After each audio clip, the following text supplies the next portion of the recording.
তার মানে এই কোরআন যেখানে লাগবে তার সম্মানই বাড়িয়ে দিবেন কে? যেই মানুষটা কোরআনের কাছে আসবে তার সম্মান বেড়ে যাবে। হযরত ওমর ফারুক রাদিয়াল্লাহু তাআলা মক্কার সবচাইতে বড় মাপের কাফের ছিল। কি ছিল? সবচাইতে বড় মাপের কাফের ছিল হযরত ওমর রাদিয়াল্লাহু তাআলা। যখন ইসলাম কবুল করলেন, যখন দ্বীন ইসলাম কবুল করলেন, রাসূলের কালেমা পড়লেন, কালেমা পড়ার পর যখন কোরআনের কাছে আসলেন, কোরআনের কাছে আসার কারণে ওই ওমরের দাম আল্লাহ রাব্বুল আলামিন শ্রেষ্ঠত্ব করে দিলেন। ওই ওমরকে আল্লাহ রাব্বুল আলামিন এত বড় সাহাবী বানিয়ে দিয়েছেন, যেই সাহাবীর ব্যাপারে, যে ওমরের ব্যাপারে আল্লাহ রাসূল বললেন, লাউ কানা নাবিয়্যা মিন বাদি লাকানা ওমর। ও দুনিয়ার মানুষ তোমরা শুনে লও, আমার পরে যদি পৃথিবীর জমিনের মধ্যে কেউ নবী হতো তাহলে আমার ওমর সেই নবী হয়ে যেত। কেন? কারণ আমার ওমর এই কোরআনের সাথে লেগেছে।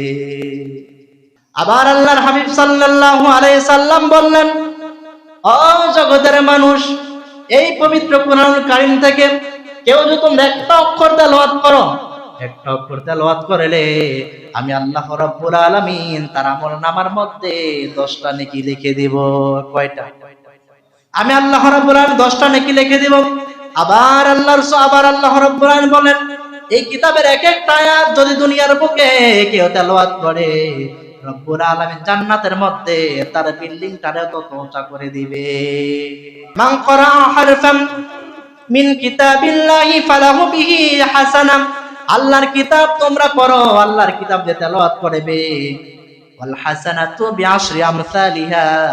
আল্লাহর কিতাব যে তেলাওয়াত করবে সওয়াব আছে, আর সওয়াব হলো এক একটা অক্ষরের কারণে রব্বুল আলামিন 10টা নেকি করে লিখে দিবে। আল্লাহ রাব্বুল আলামিন বলেন সূরাতুল বাকারার আলিফ লাম মিম যদি কেউ তেলাওয়াত করে, 3টা অক্ষর মিলে একটা অক্ষর নয়, 3টা অক্ষর মিলে কয় অক্ষর? 3 অক্ষর। কেউ যদি 3টা অক্ষর তেলাওয়াত করে, রব্বুল আলামিন বললেন সাথে সাথে ওই ব্যক্তির আমলনামায় আমি আল্লাহ 30টা নেকি লিখে দে। আবার কিয়ামতের দিন আল্লাহ রাসূল সাল্লাল্লাহু আলাইহি সাল্লাম বললেন, ইকরা ওয়ারতাকি ওয়ারাত্তিল কামা কুনতা তুরাত্তিলু ফিদ দুনিয়া ফাইন্না মানজিলাতিকা ইনদা আখিরি আয়াতিন তাকরাউহা। বুখারী বর্ণনায় আল্লাহ রাসূল সাল্লাল্লাহু আলাইহি সাল্লাম বললেন, দুনিয়ার বুকে যদি, দুনিয়ার জমিনে কেউ যদি আল্লাহর কোরআন বেশি বেশি তেলাওয়াত করবে, যে যতগুলো আয়াত তেলাওয়াত করবে দুনিয়ার বুকে, তার বিল্ডিংটারে জান্নাতের মধ্যে তার বিল্ডিংটাও তত তালাই হবে। যত আয়াত তেলাওয়াত করবেন, এক একটা আয়াত তেলাওয়াত করার কারণে, একটা আয়াত তেলাওয়াত করবেন আপনার জান্নাতে একতলা বিল্ডিং হবে, 2টা আয়াত তেলাওয়াত করবেন 2তলা বিল্ডিং হবে। যত করবেন ততই আপনার দুনিয়াতে বাড়ির জন্য কত মারামারি করি না আমরা। কিয়ামতের দিন আল্লাহকে বাড়ি বানাবি, তেলাওয়াত কর, কোরআন তেলাওয়াত কর, তোর বাড়ি আমি জান্নাতে বানিয়ে দিব। এই জন্য এই কিতাব এমন এক কিতাব, এই কিতাব পড়লে সওয়াব আছে। আমার এই কিতাব ধরলে সওয়াব আছে না নাই? এই কিতাবের দিকে তাকাইলে সওয়াব আছে না নাই? আল্লাহ বলেন এই কিতাব পড়লে সওয়াব আছে। তবে খবরদার, ওযু ছাড়া ধরা যাবে, পবিত্র ছাড়া ধরা যাবে না। আল্লাহ বললেন, আমরা যখন কোরআনকে টাচ করতে যাই, কোরআন আপনাদেরকে কি বলে শোনেন। কোরআন তখন বলেন, লা ইয়ামাসসুহু ইল্লাল মুতাহহারুন। খবরদার, খবরদার, আমি কোরআনকে পবিত্র অবস্থা ছাড়া তোমরা ধরো, অপবিত্র অবস্থা আমি কোরআনকে টাচ করো না। এই জন্য কিতাব পড়লে সওয়াব হয়, এই কিতাব ধরলে সওয়াব হয়। আবার এই কিতাব শুনলো আল্লাহ রাব্বুল আলামিন বলেন, ওয়া ইযা কুরিআল কুরআনু ফাসতামিউ লাহু ওয়া আনসিতু লাআল্লাকুম তুরহামুন। এই কিতাব যারা পড়তে জানো না, তোমাদের সামনে যখন এই কোরআন তেলাওয়াত করা হয় তখন তারা চুপ করে, তোমরা খরগোশের কানের মতো তোমাদের কানগুলো খাড়া করে দাও। তাহলে কোরআন যখন তেলাওয়াত করা হয় তখন কি করবেন? কান পেতে ভালো মতো শুনতে হবে। নাকি এদিক দিয়ে আপনার ওই যে কবরস্থান ওখানে খতম করবে আর আপনার টিভি ছেড়ে বসে থাকবে? হ্যাঁ, যে পড়বে তেলাওয়াত করবে তারও গুনাহ হবে, যে এই কাজ করবে তারও গুনাহ হবে। আল্লাহ রাব্বুল আলামিন বলেছে, ওয়া ইযা কুরিআল কুরআন ফাসতামিউ লাহু ওয়া আনসিতু লাআল্লাকুম তুরহামুন। যখন তেলাওয়াত করা হয় খবরদার তোমরা কান পেতে শোনো, চুপ করে শোনো। এই জন্য যেখানে মনে চায় সেখানে তেলাওয়াত করা যায় না। কারণ আপনি যেখানে তেলাওয়াত করবেন জায়গা স্থানটা বুঝতে হবে, যে আমি এখানে তেলাওয়াত করছি মানুষগুলো ভালো মতো শুনতেছে কিনা, মনোযোগ আছে কিনা। আপনি যে তেলাওয়াত করো তার ওটা বুঝতে হবে। এই জন্য আল্লাহ রাব্বুল আলামিন বললেন, এই কোরআন যারা পড়তে জানো না, তোমাদের সামনে যখন কোরআন তেলাওয়াত করা হয় তখন তোমরা চুপ করে তোমরা কোরআন শোনো। যখন তোমরা কোরআন শুনবা তখন তোমাদের আমলনামায় প্রতিটা অক্ষরের বিনিময়ে সওয়াব লিখে দিবেন কে? এই জন্য আল্লাহ রাব্বুল আলামিন বলেন, কোরআন পড়ার নিয়ম হলো তোমরা কোরআনে পড়ো, যেখান দিয়ে মনে চায় সেখান দিয়ে পড়ো, কোনো বাধা। যেখান দিয়ে মনে চায় সেখান দিয়ে কোরআন তেলাওয়াত করো। আর পড়ার আগে অবশ্যই তোমরা শয়তানের ব্যাপারে আল্লাহর কাছে আশ্রয় চাও। আল্লাহ রাব্বুল আলামিন বলেন, ফাইযা ক্বারা'তাল কুরআনা ফাসতাইয বিল্লাহি মিনাশ শাইতানির রাজীম। পড়েন আউযু বিল্লাহি মিনাশ শাইতানির রাজীম। বিসমিল্লাহির রহমানির রহিম। আপনি ওযু করলেন, কোরআনটা করলেন, আউযুবিল্লাহ পড়লেন, বিসমিল্লাহ পড়লেন। এবার আল্লাহ বললেন, তারপরে শোনো, যখন কোরআন পড়বা ওয়ারাত্তিলিল কুরআনা তারতিলা। এই কোরআনকে মন গড়া তেলাওয়াত করা যায় না। কোরআন যখন তেলাওয়াত করবে তখন তারতিলের সাথে, তাসবিদের সাথে কোরআন পড়লে সেই তেলাওয়াত কবুল করে নেবেন কে? তার মানে কোরআন মন গড়া পড়া যাবে না, মন গড়া তেলাওয়াত করা যাবে। আবার আল্লাহ রাসূল সাল্লাল্লাহু আলাইহি সাল্লাম বললেন, যখন তোমরা কোরআন পড়বে সুর করে কোরআন পড়ো। কি করে? আল্লাহ বলে, আমি তোমাকে সুর দিয়েছি, সুর করে কোরআন তেলাওয়াত করো। রাসূল সাল্লাল্লাহু আলাইহি সাল্লাম বললেন, মান লাম ইয়াতাগান্না বিল কোরআন ফালাইসা মিন্না। আমার যে উম্মত কোরআন পড়ার সময় সুর করে কোরআন পড়ে না, ওই লোকটা আমার উম্মত হতে পারে। তাহলে রাসূল বলেছে সুর করে কোরআন পড়তে। আমরা এখন কোরআন পড়লে সুর করে পড়বো নাকি মন গড়া পড়বো? সুর করে। আপনাকে যেই সুর আল্লাহ দিয়েছে প্রত্যেকের একটা ব্যক্তিগত সুর আছে, যেভাবে আপনার দিয়েছে ওভাবে আপনি সুর করে তেলাওয়াত করতে হবে। আবার এই জন্য আল্লাহ এমন এই কোরআন হলে এমন এই কোরআন, এই কোরআন পড়লে মুমিনের অন্তরে ঈমান বাড়িয়ে দেয় কে? আল্লাহ রাব্বুল আলামিন বলেন, ওয়া ইযা তুলিয়াত আলাইহিম আয়াতুহু সাদাতুহুম ঈমানাও ওয়া আলা রাব্বিহিম ইয়াতাওয়াক্কালুন। মুমিনের সামনে যখন কোরআন পড়া হয় তখন মুমিনের অন্তরের মধ্যে ঈমানের নূর বেড়ে যায়। যখন মুমিন কোরআন পড়ে কিচ্ছু ভালো লাগে না, কোরআন তেলাওয়াত শুনতেই তাদের কাছে মনে চায়। আর যত বেশি শুনবে কোরআন তেলাওয়াত, আপনি যত বেশি কোরআন পড়বেন, যত বেশি আপনি কোরআন শুনবেন, তত আপনার ঈমানের শক্তি ততই বাড়তে থাকবে। কারণ এই কোরআন, এই জন্যই কোরআন পড়বেন। এই কোরআন পড়লে আপনি, অসুস্থ মানুষ যখন কোরআন পড়বে তাকে সুস্থ করে দিবেন কে? কারণ কোরআনের আরেক নাম হচ্ছে শেফা। কি? সূরাতুল ফাতিহার আরেকটা নাম হচ্ছে সূরাতুশ শেফা।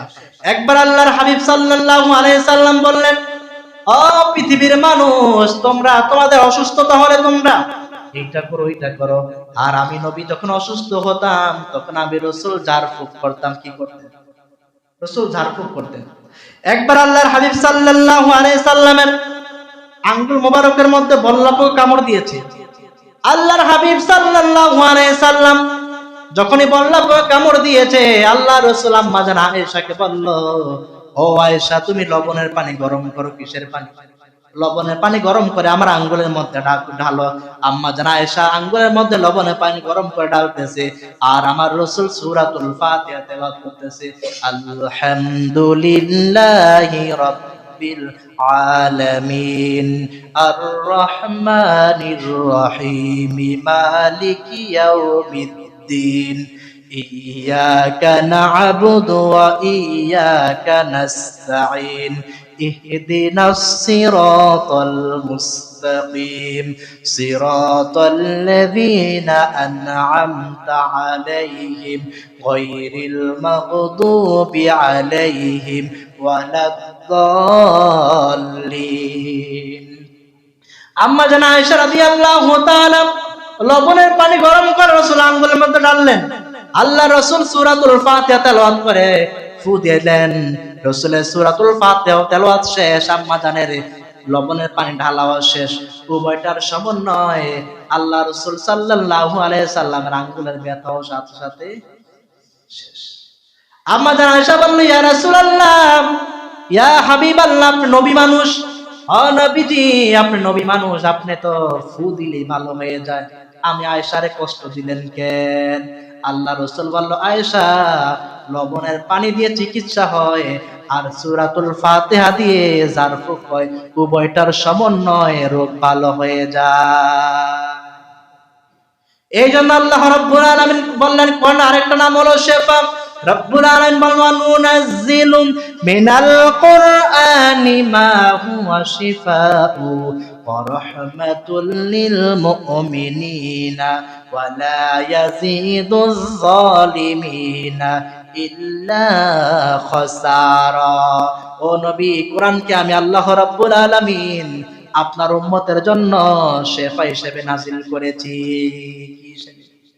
অসুস্থ ব্যক্তি যখন কোরআন পড়বে তাকে সুস্থ করে দিন।